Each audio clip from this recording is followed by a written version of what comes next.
இயேசு கிறிஸ்துவின் இன்ப இனிய நாமத்தில் வாழ்த்துகிறோம்.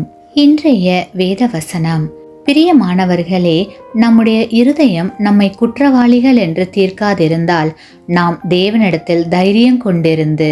1 யோவான் 3 அதிகாரம் 21 Today's Bible verse: Beloved, if our heart does not condemn us, we have confidence toward God.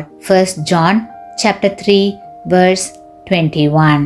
சில சமயங்களில் நம்முடைய மனதில், நான் செய்யும் வேலை சரியா, இப்படி செய்யலாமா, நான் எடுத்த முடிவு சரியா தவறா, என்னுடைய இந்த பழக்கம் சரிதானா, நான் தனிமையில் இருக்கும் போது இந்த வீடியோவை பார்க்கலாமா, குறுக்கு வழியில் பணத்தை சம்பாதிக்கலாமா என்று பல கேள்விகள் நம்மை ஒவ்வொரு நாளும் விரட்டி கொண்டுதான் இருக்கின்றன.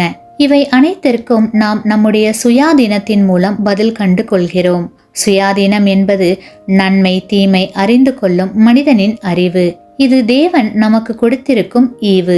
ஆனால் சுயாதீனத்தின்படி நாம் எடுக்கும் முடிவுகள் வேதத்தின்படி சரியானதா என்றும் ஆராய்ந்து பார்க்க வேண்டும்.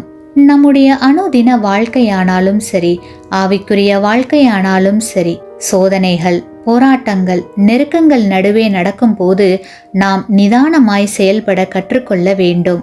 இப்படி செய்யலாமா என்ற சந்தேகம் கலந்த கேள்வி எழும்பும் போது அதை வேதத்தின் வெளிச்சத்தில் வைத்து சீர்தூக்கி பார்க்க வேண்டியது மிகவும் முக்கியம். தேவன் எந்த ஒரு காரியத்தையும் அவசரமாக செய்துவிட விரும்புவதில்லை.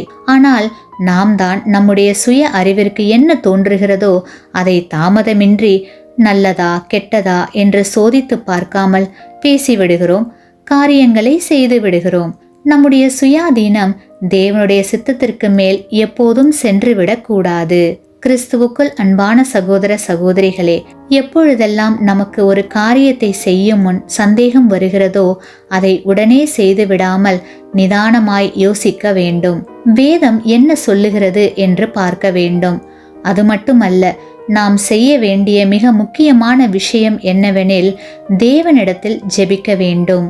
நாம் தேவனை நோக்கி ஜெபிக்கும் போதெல்லாம் நமக்கு சமீபமாய் இருக்கிற தேவனிடத்தில் நம்முடைய காரியங்களில் தேவ ஞானத்தை தந்து உதவி செய்யும்படி கேட்க வேண்டும்.